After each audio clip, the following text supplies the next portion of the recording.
friends, and today I'm going to show you how I do one of my most favorite projects ever, making paper. And this is kind of elaborate. This is by no way a professional how paper should be made video. I will just show you a bit of my Samantha process. So I like to make a lot of paper for my collages. This is handmade. I think I coffee dyed it. See how thin it is? This one a little thicker. This paper, super, super thick, and this kind of in between.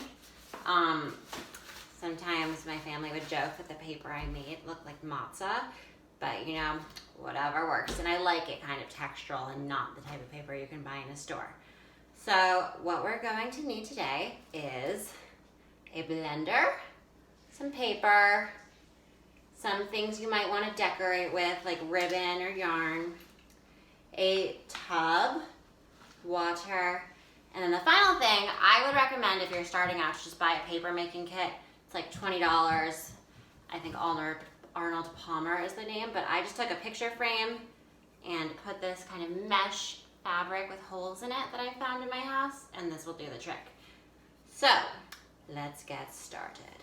And the history of paper is very important. It began in China in about 195 AD, so thank you, China. And paper has gone through a lot of variations, but essentially it's just fiber and water mashed, pulped together, then set to dry. So what we do, the first thing is probably the most fun.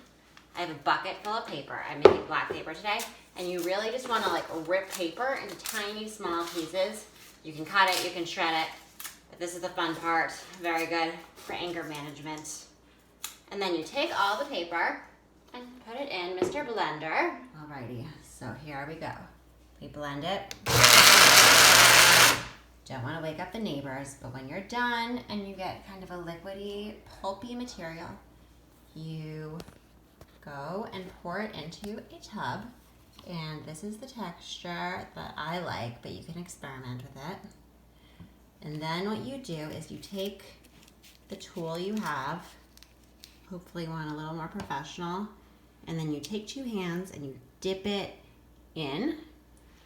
I will do that on camera after, but when you're done, you will place it head down on newspaper.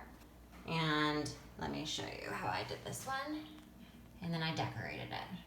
So let me show you. What you do is you're gonna dip it in with two hands and try to get it full of water and pulp. And you're gonna wanna shuffle it around till it is all full. So let me try one more time. Oops. And there.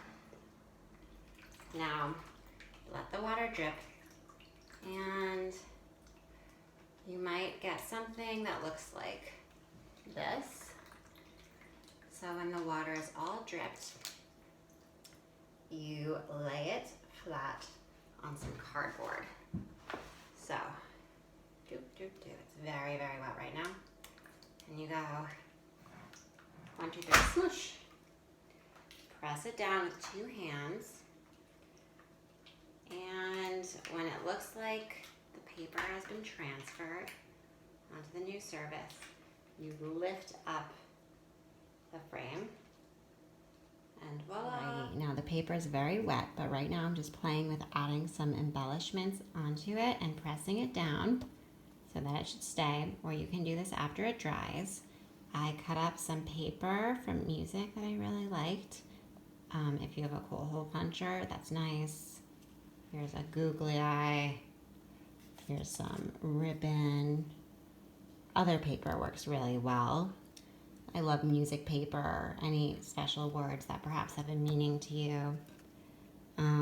This looks very silly. Here's some yarn, but I think you get the idea.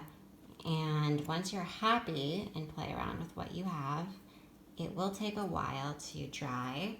It can take about a week, or you can press some books on it and some more newspaper and paper towels, maybe regular towels to be friendly for the environment, and a few days, but put it by your window, relax, and enjoy the surprise of the awesome paper you will have in a few days. Thank you so much for joining me. I hope this is just getting your feet wet in the fun journey of paper making. And I encourage you to do a lot more research and try perhaps a class or read a book about it, because it is so much fun and the possibilities are endless. Thank you so much.